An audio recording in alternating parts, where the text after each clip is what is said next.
আসসালামু আলাইকুম। বায়োলজি শব্দজট সিরিজের ষষ্ঠ ক্লাসে সবাইকে স্বাগতম। আজকে আমরা শিখব সিলোম, হিমোসিল, মিক্সোসিল এবং হিমোলিভ এই শব্দগুলো সম্পর্কে। প্রথমেই এই শব্দগুলো জানার আগে আমি তোমাদেরকে কিছু কিওয়ার্ড সম্পর্কে জানাতে চাই। যদি তোমরা বায়োলজিতে সিল, সাইনাস, ফসা, মিয়েটাস এবং নচ এই শব্দগুলো কোথাও পাও, তখন তোমরা চোখ বন্ধ করেই বলে দিবা এগুলো গহ্বর বা গর্ত। এই জিনিসগুলো দ্বারা গহ্বর বা গর্ত বোঝায়।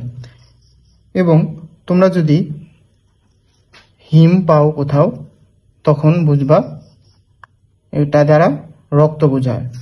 তোমরা যদি লিম্ফ পাও, এটা দ্বারা বোঝায় তরল সংশ্লিষ্ট কোনো কিছু, অর্থাৎ রক্তরসে যে তরল পদার্থগুলো দেহে প্রবাহিত হয় সেগুলো সাধারণত আমরা লিম্ফ বলি। এখন সিলোম কি? সিলোম হচ্ছে ঘাসফড়িংয়ের ভেতরে গহ্বর। এই গহ্বরটা কই থেকে আসে? আমরা জানি ত্রিস্তরী প্রাণীর ভ্রূণের 3টি স্তর থাকে। সবথেকে বাহিরের স্তরটাকে বলা হয় এক্টোডার্ম এবং সবথেকে ভেতরের স্তরটাকে বলা হয় এন্ডোডার্ম, আর মাঝের স্তরটাকে বলা হয় মেসোডার্ম। ত্রিস্তরী প্রাণীর এই মেসোডার্ম থেকে সৃষ্ট একটি পর্দা ত্রিস্তরী প্রাণীর মেসোডার্ম থেকে সৃষ্ট একটি গহ্বর, যার চারপাশে পেরিটোনিয়াম নামক একটি ঝিল্লি বা পর্দা থাকে, সেটিকে বলা হয় সিলোম।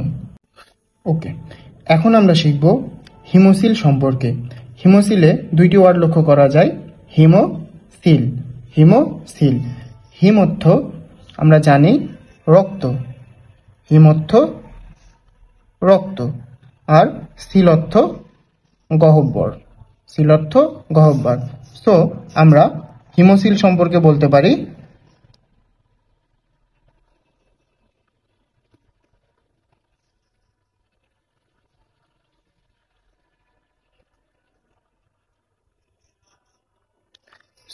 হিমোসিল দ্বারা বোঝায় রক্তপূর্ণ গহ্বর। হিমোসিল হচ্ছে রক্তপূর্ণ গহ্বর। তাহলে এই তো ঘাসফড়িংয়ের যে গহ্বরটা, এটা হিমোসিল তখনই হবে যখন এর ভেতরে রক্ত প্রবেশ করবে। কিন্তু সিলোম আর হিমোসিল এই দুটার মধ্যে মেইন পার্থক্য হলো সিলোমে পেরিটোনিয়াম নামক পর্দা থাকবে, কিন্তু হিমোসিলের ক্ষেত্রে পেরিটোনিয়াম পর্দা থাকবে না। সো হিমোসিল হচ্ছে একটি রক্তপূর্ণ গহ্বর। এখন আমরা শিখব মিক্সোসিল কি জিনিস। মিক্সো অর্থ মিক্সড অর্থ মিশ্রণ, আর সিল অর্থ আমরা জানি গহ্বর।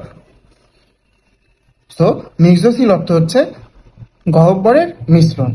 তাহলে কোন কোন গহ্বরের মিশ্রণ সে সম্পর্কে আমরা এখন জানব।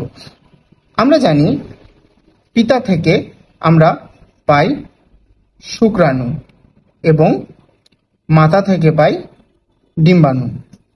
যখন এই শুক্রাণু এবং ডিম্বাণু মিলিত হয়ে নিষেক ঘটায় বা ফার্টিলাইজেশন হয়, তখন সৃষ্টি হয় জাইগোট। এই জাইগোট প্রতিনিয়ত বা অবিরত মাইটোসিস কোষ বিভাজনের ফলে সৃষ্টি করে ক্লিভেজ দশা, এবং এই ক্লিভেজ দশার পরে সৃষ্টি হয় মরুলা। একটি অনেকগুলো কোষের একটি নিরেট অংশ। এই মরুলা দশার পরে সৃষ্টি হবে ব্লাস্টুলা দশা। ব্লাস্টুলা দশা কিভাবে সৃষ্টি হয়? এই কোষগুলো একটার পর একটা নির্দিষ্ট ওয়েটে সজ্জিত হয়ে সৃষ্টি করবে ব্লাস্টুলা দশা, এবং এর ফলে যে গহ্বর সৃষ্টি হয় তাকে বলা হয় ব্লাস্টোসিল।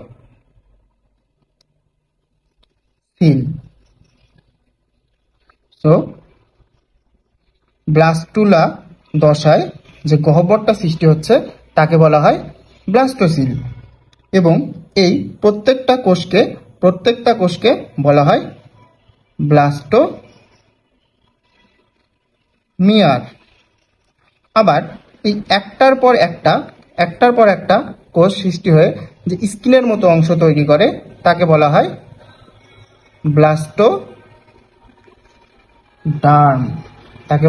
ব্লাস্টোডার্ম। সো এই ব্লাস্টুলা দশায় ব্লাস্টোসিল এবং এই সিলোম, এই দুটো একত্রে মিলে তৈরি করবে মিক্সোসিল। সো আমরা বলতে পারি সিলোম যোগ ব্লাস্টোসিল ইকুয়াল মিক্সোসিল। তাহলে সিলোম হচ্ছে একটি গহ্বর যেটা ভ্রূণের ত্রিস্তরী প্রাণীর মেসোডার্ম থেকে তৈরি হয় এবং এর চারপাশে পেরিটোনিয়াম নামক পর্দা দ্বারা আবৃত থাকে। হিমোসিল হচ্ছে একটি রক্তপূর্ণ গহ্বর, কিন্তু এক্ষেত্রে পেরিটোনিয়াম পর্দা থাকে না। তাহলে হিমোলিম্ফ হচ্ছে রক্ত যোগ লসিকা মানে তরল অংশ। তাহলে ঘাসফড়িং এর যে রক্তটা থাকে সেগুলো লসিকাতে মিশ্রিত অবস্থায় থাকে। আবার রক্ত হচ্ছে রক্তরস এবং রক্তকণিকার একটি মিশ্রণ। আবার ঘাসফড়িং এর রক্তকণিকাকে বলা হয় হিমোসাইট। তাহলে হিমোলিম্ফ হচ্ছে রক্ত এবং লসিকার একটি মিশ্রণ। Thank you.